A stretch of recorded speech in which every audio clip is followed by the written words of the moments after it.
Mimi naenda kutoa maoni yangu kuhusu hii mitandao, na kuna kisasi hiki kiko na miaka 40 kuja chini.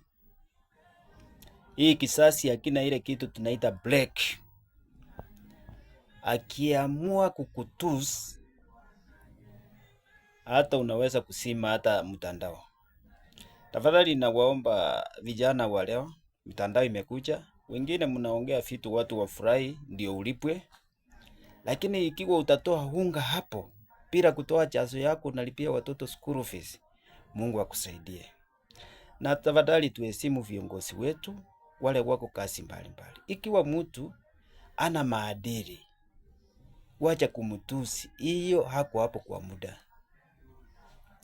Muonye kama ni barua andika, kama ni nini, lakini mambo ya kutusi. Mimi nimeangalia marais wetu wanatusiwa, unaangalia mtu wa heshima mpaka wewe mwenyewe unashindwa.